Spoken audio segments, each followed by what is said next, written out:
É só isso, um abraço. Olha, primeiro, o discurso do Jair Bolsonaro na ONU, na minha opinião, foi revolucionário. Foi revolucionário. Você não escuta isso na ONU. Aliás, eu não me lembro de ter escutado um discurso de defesa de soberania nacional, de agir como um país independente. Foi o primeiro discurso que eu assisti da ONU.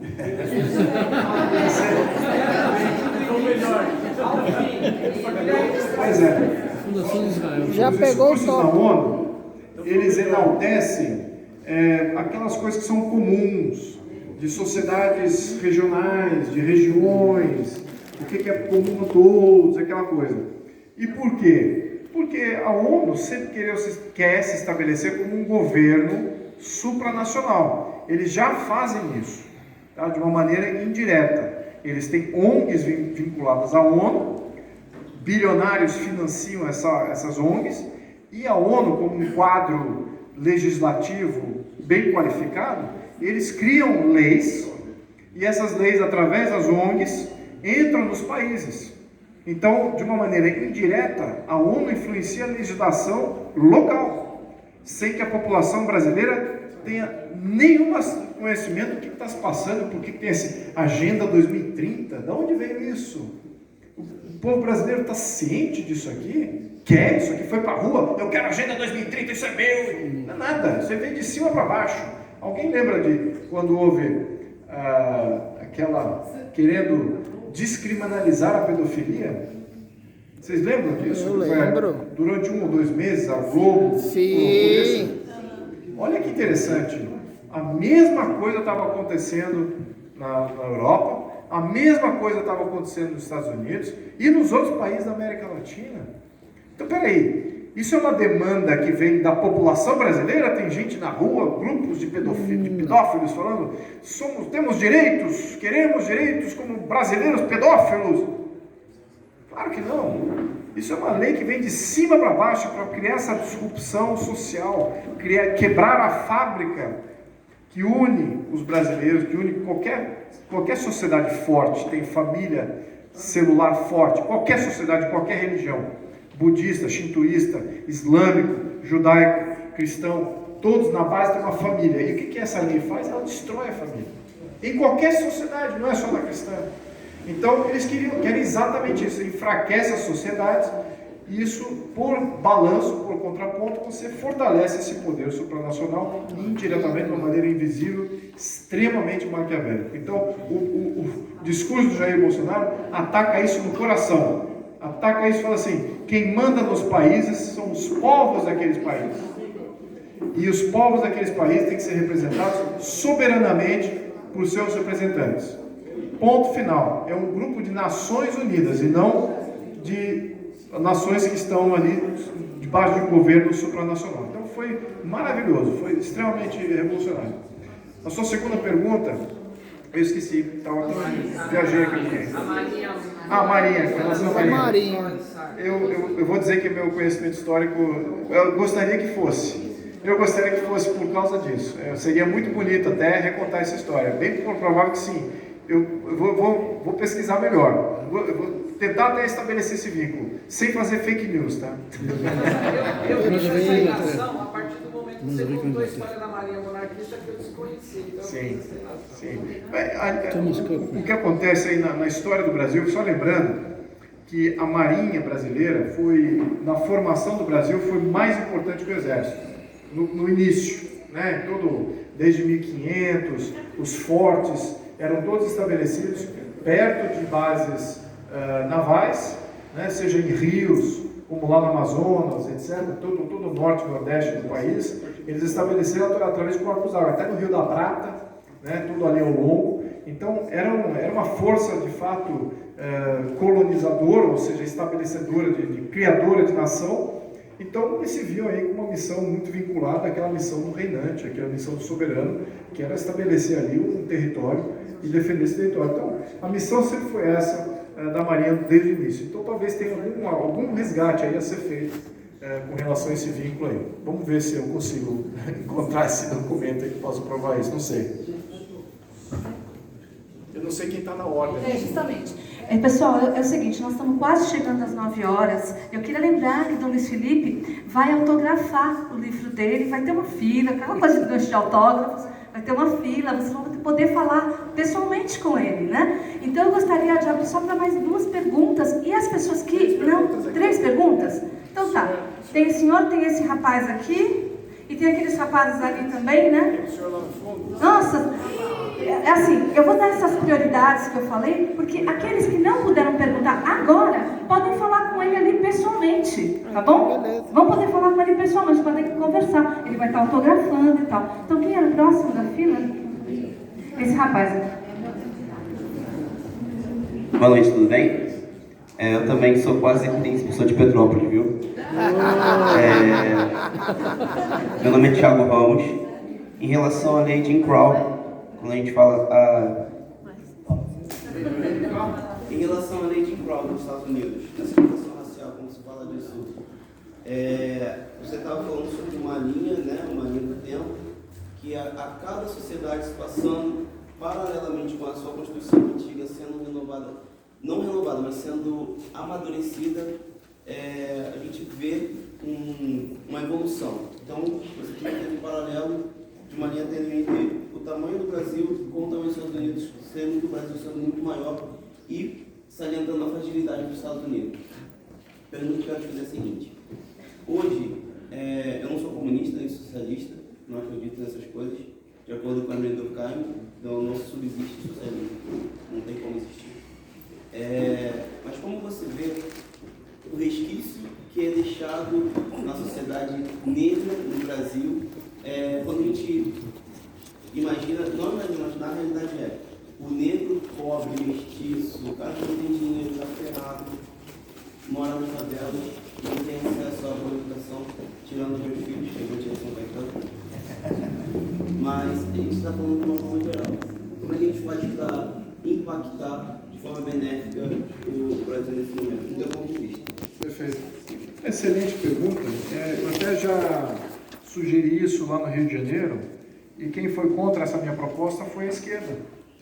E o que eu falei? Como é que você quer resolver uma situação de favela? Se você for caracterizar as favelas do Rio de Janeiro como sendo aí enclaves, né, ou seja, aí, enclaves étnicos, se você puder traçar um perfil étnico, a maioria dos negros e dos mestiços moram nas favelas. Você vai ver qual é a saída para isso? Como é que você faz isso? Né? Você tem a visão da esquerda. A visão da esquerda, nós temos que fazer planos nacionais, tem que fazer planos sociais de toda sorte, para dar para ele educação, para dar para ele comida, para dar para ele saúde, para fazer ele se transportar para lá e para cá, e fazer tudo, e dar emprego para ele, garantir representação legal e tudo isso, e cota de classe em todo lugar que as empresas vão ter que contratar. Essa é a visão da esquerda. Qual é a visão da direita? Dá para ele 2 coisas, que é a função do Estado mínimo. O que é? Segurança? Propriedade. Se você der propriedade para aqueles que estão na favela hoje, imagina a revolução que você vai ter da titularidade. Assim, você agora é dono disso, tem que fazer uma triagem, tem que ver o que é um terreno público aquilo lá. Então, boa parte das favelas são. Então, você entregar a propriedade, você começa a gerar uma cidadania ali. Eles começam a cuidar da sua comunidade, eles começam a preservar a sua comunidade. Daqui a pouco você vai ver creche surgindo, comércio surgindo, porque tem segurança também. E você, com propriedade, você vai querer proteger aquele teu espaço. Agora, acredite se quiser, essas propostas já existem. E quem é que não deixa?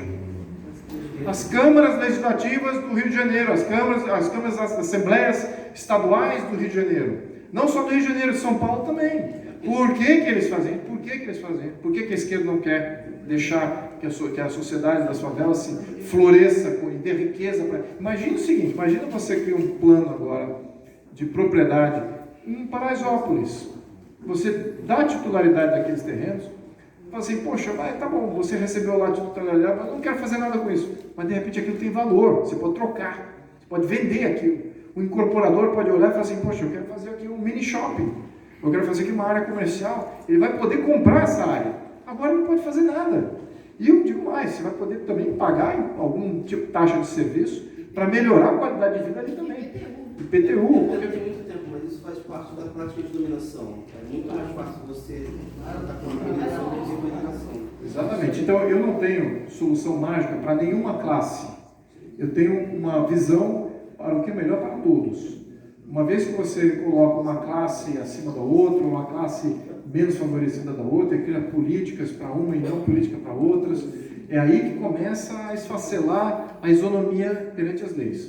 Né? Se você preza pela isonomia perante as leis como sendo um dos fundamentos basilares de toda a sociedade de sucesso, você tem que ser contra qualquer tipo de subsídio, proteção ou exceção às regras. Então eu sou contra. Agora, o que eu acho que deveria ser o resgate? Deveria ser nessa linha que eu te pontuei, segurança e propriedade. E eu não vi essas propostas ainda maturando aí nessas assembleias locais. Eu fiquei até bem chocado, porque teve uma renovação em 2016, não vi nada disso surgindo. Vi a mesma coisa, não, mas a minha classe aqui, olha, aqui precisa de um subsídio aqui, o transporte tem que ser grátis para o estudante. Aí é difícil, né? Você já criou uma exceção ali, fica muito difícil você argumentar com relação a isso. Obrigado. Temos uma pessoa ali atrás.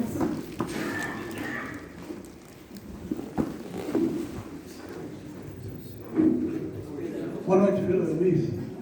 Parabéns pela sua posição e pelo que você tem feito até agora, que eu tenho acompanhado. Minha pergunta é o seguinte, mudando um pouco o foco do que está se falando de política, eu queria entrar um pouquinho na filosofia.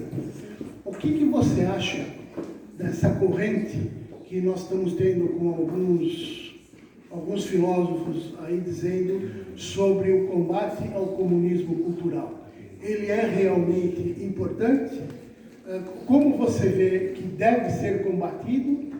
E outra coisa, você está de acordo com, particularmente, o professor Olavo, de que o nosso exército falhou em que ele combateu o comunismo de força e não combateu o comunismo cultural? É isso. Perfeita colocação. Sim, absolutamente. Como é que você combate o marxismo cultural? Isso não é um fenômeno só aqui da América Latina, isso é mundial. Tá? Isso pegou em todos os países do mundo, tem aí as forças subversivas da sociedade, elas aplicam métodos que são próprios aí daqueles que conhecem muito bem a metodologia do marxismo cultural. E em cada sociedade é uma dinâmica diferente, é por isso que é muito complexo. Né? E as nuances até intra-sociedade tem aí bolsões de ativismo que geram a estabilidade. A função do marxismo cultural, só para aqueles que não sabem, é você gerar instabilidade política. Não é para você gerar representatividade de classes, nada disso. Você vai fomentar essas divisões de classes, só que aí você vai jogar uma contra as outras. É exatamente aquilo que eu estava aludindo antes. Quem é que vem primeiro, o imigrante ou a mulher? Acredite se quiser, está criando-se uma classe de imigrantes agora. E eles têm supremacia a todas as outras classes brasileiras. Então, eu espero que um dia os índios comecem a combater os imigrantes, que foi o que aconteceu na África. Acredite se quiser, foi o que aconteceu na África. Que lá na África do Sul foi exatamente isso. Os africanos, os negros africanos estavam combatendo os imigrantes que vinham dos outros países, imigrantes das outras tribos, etc. Porque eles tinham direitos acima dos direitos daqueles classes que já foram constituídos. Enfim, gera caos. Né? O objetivo do marxismo cultural é gerar caos. Como é que você se blinda desse tipo de movimentação? A direita não tem ideologia. Já perceberam que o marxismo tem uma profundidade e ele é blindado em todas as esferas? Ele tem uma proposta e uma resolução social. Ele tem uma proposta e resolução política. Ele tem uma proposta e resolução econômica. Ele é holístico. O que a direita é? É uma teoria aqui de liberdade, de liberalismo econômico. Mas qual é o modelo de Estado que a direita gosta? Não tem uma visão própria. E qual é então a visão social? Aí o conservador entra e pega essa patada, a família, etc., a família que tem que ser o quê. Então, a gente ainda não unificou todas essas teorias da direita de uma maneira coesa para fazer fronte ao marxismo, que é muito bem montado. Eu li tudo que é de marxismo, é extremamente bom. Eu sei fazer o desarmamento dessa bomba, é fácil quando você pega o método, muito fácil.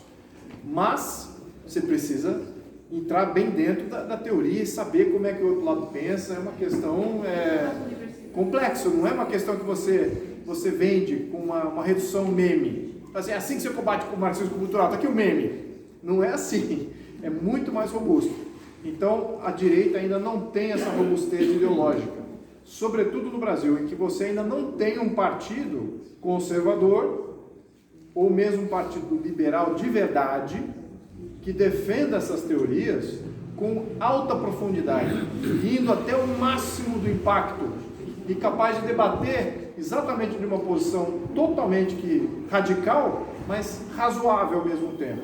Eu tenho tentado fazer isso. É isso que me mantém, eu diria que, é o que me mantém, como é que eu diria?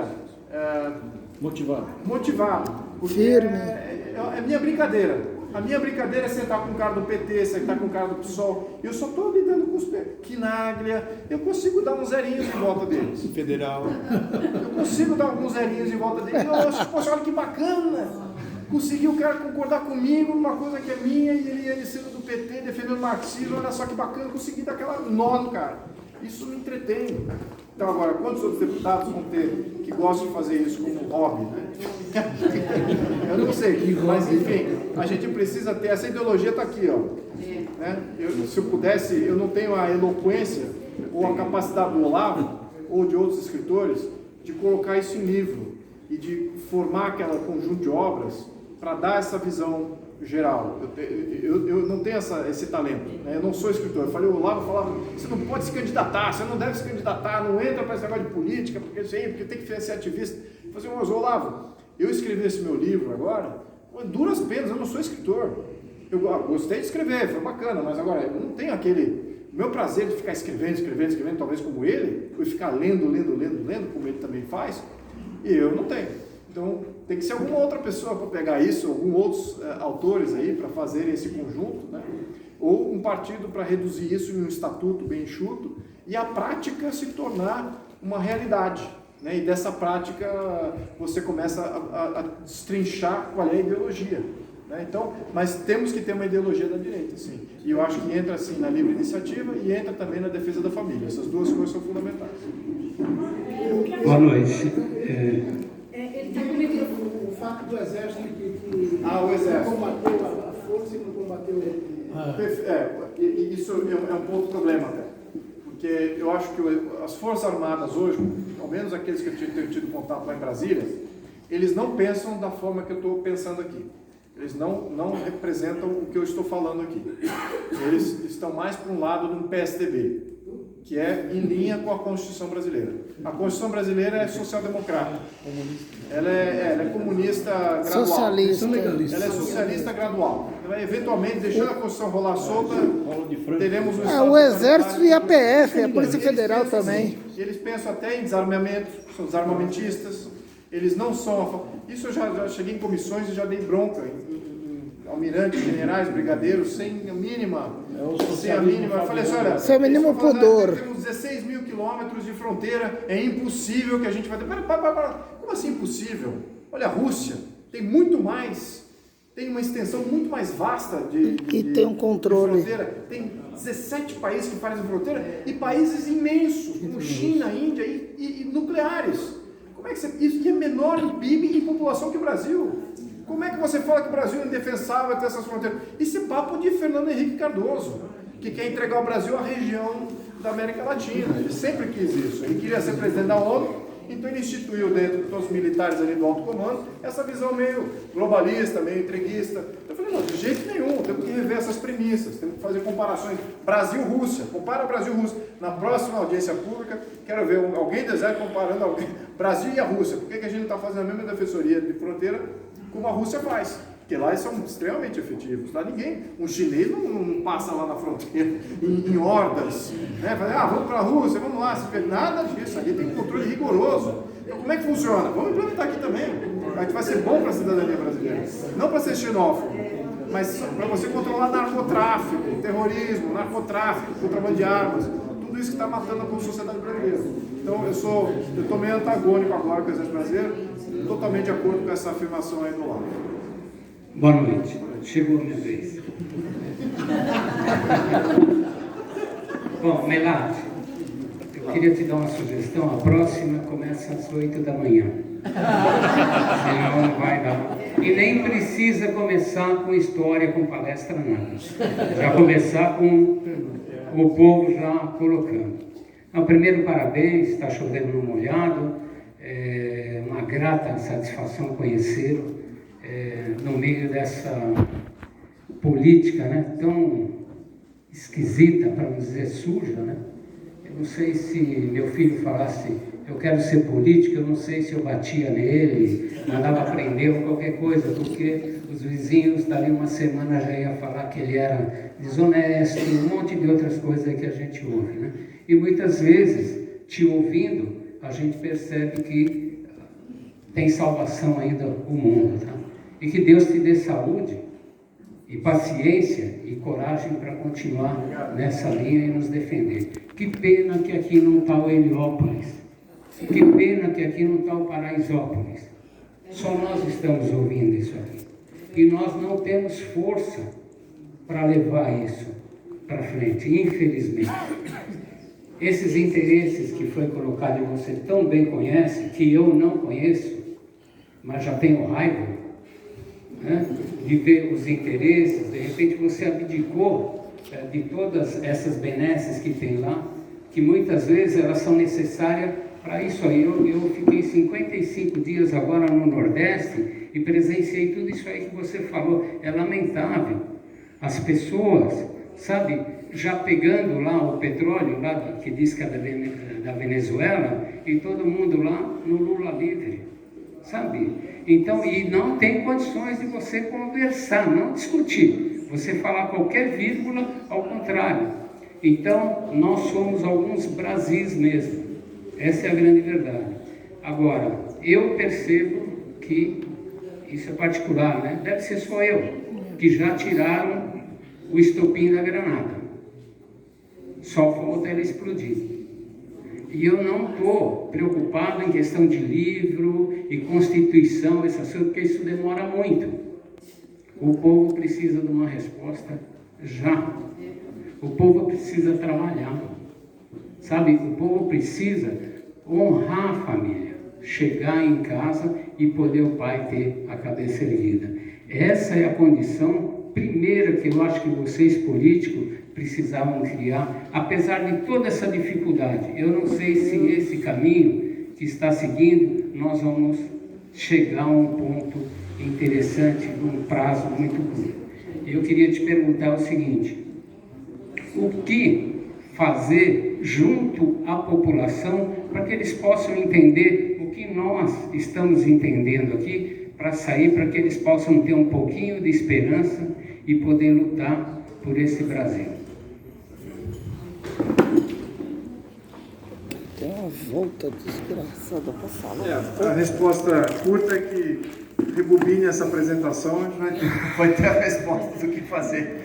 Mas eu acho que a mensagem aqui é que o paradigma, ou ao menos a narrativa que sustentava os governos anteriores, de que o governo vai fazer alguma coisa pela população, de que o governo vai ajudar, de que o governo vai vir de encontro, de que o governo vai...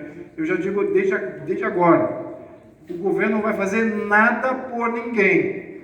O governo faz por si próprio. E se ele está fazendo alguma coisa por você, é porque custou alguém muito mais do que aquilo que ele está te entregando.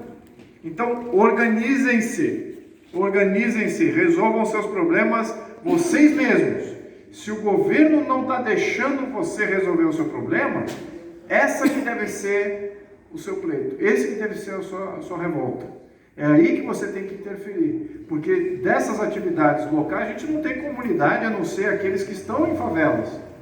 Quem é que aqui é líder de bairro aqui desse bairro? Quem que conhece o líder de bairro aqui? Aqui tem, por acaso, líder de bairro? Deveriam conhecer. Mas por isso mesmo, nos Estados Unidos você tem cidades ricas, cada um tem um líder ali de bairro, um líder regional. Exato. Você tem alguém, o Brasil não tem. Quanto mais urbanizado, mais rico, menos liderança local você tem. As lideranças ocorrem quando não existe o Estado brasileiro. Aí você vai numa comunidade, numa favela, aí você, o dono do morro ali é fulano, você desce aqui para baixo é cicrano, aquela região toda é do outro Beltrano, né? Cada é regional. Você tem alguém que se ocupa, porque o Estado não está lá. Então imagine isso numa sociedade já urbanizada, que é espoliada de recursos, paga tudo para os funcionários de Brasília, que tem a maior per capita do Brasil, não fazem a mínima ideia, e nem se quisesse fazer ideia, não teriam a capacidade técnica de saber qual é a necessidade de toda a diversidade do povo brasileiro. Os únicos que sabem isso é o próprio povo local. Então, o que é preciso aqui? Organize-se aqui. Pega aqui uma lista de bairro dessa rua, tem todos aqui moradores de rua, moradores nessa rua. O que é um problema comum aqui? E comece a fomentar uma hierarquia local e começar a exigir. Porque isso é que dá força. É daí que volta o dinheiro. É daí que volta o seu pleito lá para o deputado, o próprio político, o prefeito, ele vai, tem um grupo organizado ali, eu não posso brigar com esse pessoal não. Ele sabe exatamente de onde veio os impostos e para onde... O grupo organizado vai no mais rico, é o que menos recebe dinheiro. Pois é, mas essa dinâmica é que tem que se inverter. É que o prefeito aqui não vai preso. Aí começa... Enfim, então eu diria isso. Tá? Organizem-se localmente e ajam localmente com afinco, busquem informações e pleiteiem mudança daquilo que já é de vocês. Essa aqui é a missão. Bom, meus amigos, acho que já estamos chegando aqui. Tem mais uma última pergunta? Não? Sim. Pronto. Sim. Última pergunta. Última pergunta. Os outros que não perguntaram, o Dom Luiz Felipe, o deputado, vai estar aqui assinando, tá bom? E vocês podem falar pessoalmente com ele. Prazer, Felipe, Maurício. Ele falou justamente da Constituição, né, que não dá para mudar isso de uma vez, e a gente tem que começar de veio com essa parte de começar de baixo. Mas eu vejo, né, o senhor já comentou dessas 6 constituições que temos na período republicano e dos problemas que isso traz, da instabilidade que isso traz, e já comentou várias vezes da nossa atual que realmente não acompanha. E o que fazer com a nossa atual? Já que está tão distoante da situação atual da nacional, o que fazer com ela? E se for para fazer uma nova, como é que a gente vai fazer acumulando todo o conhecimento, já que teve tanta fragmentação? Uma nova vai ser baseada na 1824, atualizada, ou vai ser algo novo baseado em todo o conhecimento que até mesmo o senhor tem para isso? Né? Estudo de fora, conhecendo gente de fora. Como é que vai ser isso?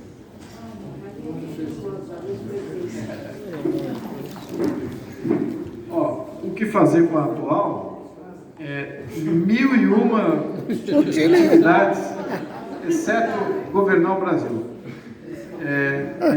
Eu não acho que é uma boa Constituição de todo. Ela precisa ser realmente extinta, e quanto maior a consciência desse processo se tomar na sociedade, melhor todos estaremos mais próximos de uma revisão constitucional.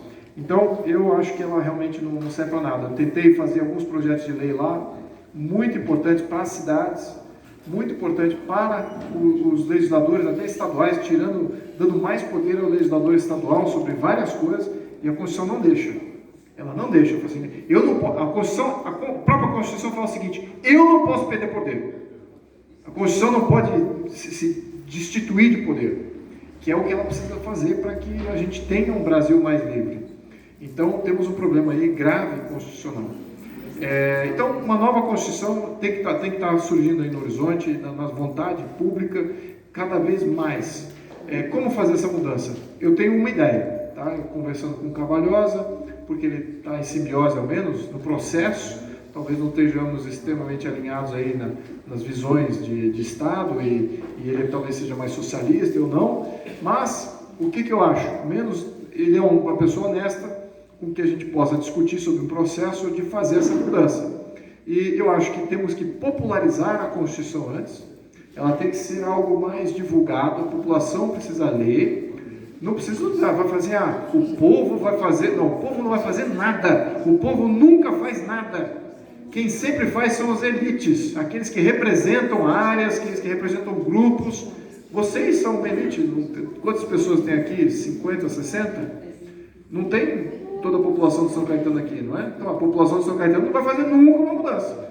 Vai ser sempre alguns de São Caetano que vão convencer de uma mudança. Então tem que trabalhar junto com esses que são influenciadores locais e pontuar essa necessidade. E, claro, que tem um pouquinho de discernimento aqui. Acho que a população brasileira, dos últimos 5 anos que eu sou ativista político, a curva de amadurecimento foi tremenda. Tremenda. Eu estava lá atrás, em agosto de 2014, aí chegou em outubro, teve as eleições, etc. Entrei lá para o movimento Vem Pra Rua, depois o Movimento Brasil Livre, saí dos dois, depois montei meu próprio movimento, e eu vi, poxa, esse pessoal aqui só quer saber de não, acabar com a corrupção, fora Dilma, era isso, não tinham uma visão mais ampla do que isso. Agora estão muito mais sofisticados e sabem exatamente como fazer mobilização específica. Está muito bom o ativismo e vai crescer ainda mais. E eu acho que isso tem um futuro muito bom. E se a gente colocar uma nova Constituição com esse grau, com esse quilate de ativismo, a gente vai ter uma chance muito boa. Muito boa. Por isso que eu acho que o momento não está certo ainda. Porque o Congresso, o Legislativo não é nosso. O Judiciário também não é nosso, é contrário. O Executivo, ele está olhando isso. Ele fala assim, poxa, se eu fizer uma mudança constitucional aqui, eu estou ferrado. Né? Ele tem que ter, eu diria que tem que ter mais um ciclo eleitoral. Nesse ciclo eleitoral, durante esse período, a gente publica alguma coisa para a população ler e começar a digerir localmente. Os ativistas começarem a se intoxicar um pouquinho mais com essas novas visões de Estado. E aqui, em um segundo momento, um futuro presidente, no segundo mandato do Jair, ele torna isso aí parte do legado dele. Ele fala assim, olha, eu vou mudar o sistema do Brasil. Isso é... Se eu fosse um bom presidente, ou qualquer bom presidente, ele é pontuado por essas grandes mudanças. Né? Os presidentes que têm ambição de serem pessoas do bem e que queiram fazer o bem para a população e para o país, eles são lembrados por terem feito grandes mudanças, e a grande mudança que nós temos que fazer no Brasil é essa Constituição aí. Então, o processo ainda está começando. Está começando. Meus amigos, muito obrigado.